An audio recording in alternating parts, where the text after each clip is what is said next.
త్వరగా కానివ్వండి, త్వరగా. ఏ ఒక్క ఇంటిని విడిచిపెట్టొద్దు. ఎక్కడో ఉంటారు, వెతకండి వాళ్ళని.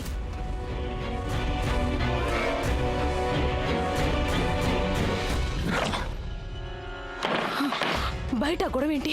అమ్మా, సిపాయిలు ఊర్లో ప్రతి ఇంటిని సోదా చేస్తున్నారు. రాణిని దాచిపెట్టు, వెళ్ళు. లేవండి.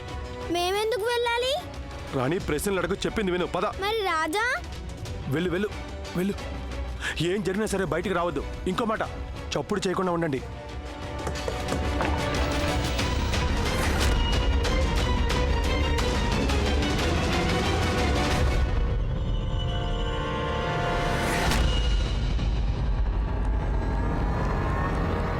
అబ్బా, ఈ రాజా రాణి ఎక్కడ చచ్చారు? లక్ష్మణ్. అమ్మా, వాళ్ళు ఎవరిని వెతుకుతున్నారో నాకు సరిగ్గా తెలియదు. కానీ ఒకవేళ వాళ్ళు మిమ్మల్ని గుర్తుపడితే, ఉన్నట్టుండి ఈ కొత్త సమస్య ఎక్కడి నుంచి వచ్చిందో. ఈ సమస్య మేమే తెచ్చిపెట్టాం. నారీ నికేతన్లో రాజేశ్వరి నన్ను గుర్తుపట్టి ఉండొచ్చు. నేను బ్రతికే ఉన్న విషయం ఒకవేళ మహల్లోని వాళ్లకు తెలిస్తే, దుర్గమ్మ తల్లి, మా రాణిని కాపాడు తల్లి. ఇదంతా చాడీకోర్ జీవన్ చేసిన పనే అని నాకు తెలుసు. వాడే నాన్నగారికి చెప్పుంటాడు. నేనేమో ఇక్కడ దాక్కుని కూర్చున్నాను. ఆ సైనికులు నన్ను తీసుకెళ్ళడానికి వచ్చారు. వాళ్ళు నిన్ను తీసుకెళ్ళడం ఏంటి రాజా బాజా? మీ ఇంటికి ఎలా వెళ్ళాలో నీకు తెలీదా? ఆ మాత్రం తెలీదా రాజా బాజా? నీకేం తెలీదులే బల్లి. ఇది మా నాన్నగారి శాసనం. ఆయనకు చెప్పకుండా ఇంట్లోంచి ఎవరూ ఎక్కడికి వెళ్ళకూడదు. నేను ఆ శాసనాన్ని ఉల్లంఘించాను. అలా భయపడతావేంటి? అదేదో మొదటిసారి చేసినట్టు. పోన్లే, మొదటిసారే ఇలా జరిగింది. మరేం పర్లేదు. ఇంట్లో వాళ్ళ మాట కాదన్నప్పుడు ఇదిగో ఇలా అమాయకంగా మొహం పెట్టాలి. తర్వాత వాళ్ళతో ఏమనాలంటే తప్పైపోయింది అని. అప్పుడు పెద్దవాళ్ళు క్షమించేస్తారు. మీ నాన్న ముట్ట అమాయకురాలు. కానీ మా నాన్న రాక్షసుడు గారు. ఆయనకేమో నా మీద ప్రేమ లేదు, నాకేమో ఆయన మీద ప్రేమ లేదు. నేను రోజు పాలు తాగుతాను తెలుసా? నేను పెద్దవాడిని అయ్యాక నాకెంత బలం రావాలంటే నేను ఆ రాక్షసుడు గారిని కొట్టేయాలి. అలా ఎప్పుడూ అనకూడదు. కోపంలో అయినా సరే. నువ్వు అదృష్టవంతుడివి రాజా.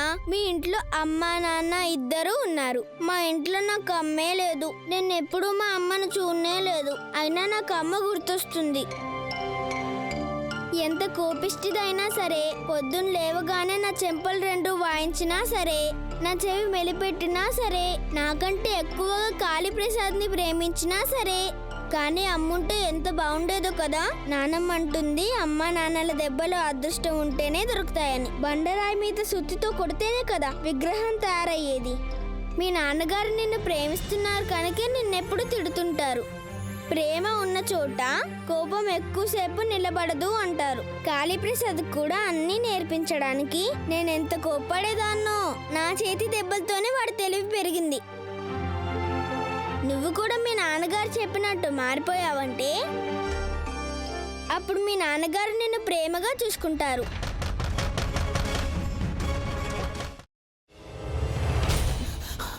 నువ్వు ఇంకేమన్నా చెప్పాలా? ఇంకేమన్నా అబద్ధం చెప్పాలనుకుంటే చెప్పేయి.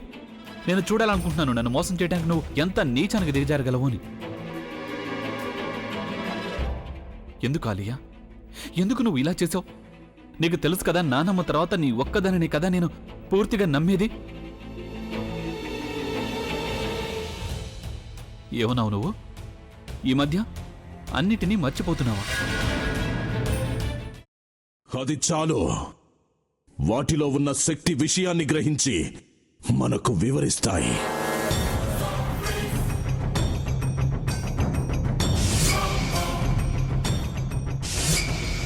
ఎవరు ఆ దండ విప్పొద్దు, గది తలుపులు తెరవద్దు.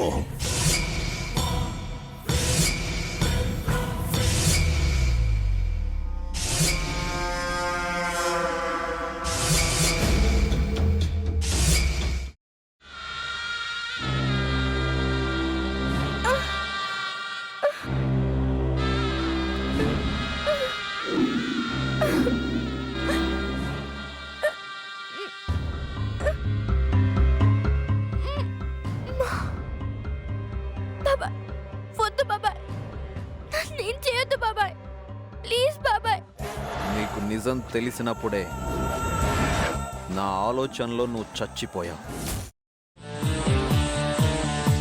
అబ్బా ప్లీజ్ కొంచెం తినండి ప్లీజ్. భీమారావు గారు మీరా? ఇగో మీరా కాదు సక్కుబాయ్. అవును, మీ పనామే లేచిపోయిందని చెప్పి కంప్లైంట్ ఇచ్చినావు కదా. రేయ్, ఆయన కంప్లైంట్ ఇచ్చింది లేచిపోయిందని కాదు, కనిపించడం లేదు అని. అచ్చా, అట్లానా? సరే మేడం. ఇడియట్. ఆ వంట మనిషి పేరేంటన్నారు? రత్తాలు మేడం. ఏం పెద్ద మంచి, నీ వంట మంచిని కూడా మేడం అని పిలుస్తావా? రేయ్ హాఫ్ బ్రెయిన్,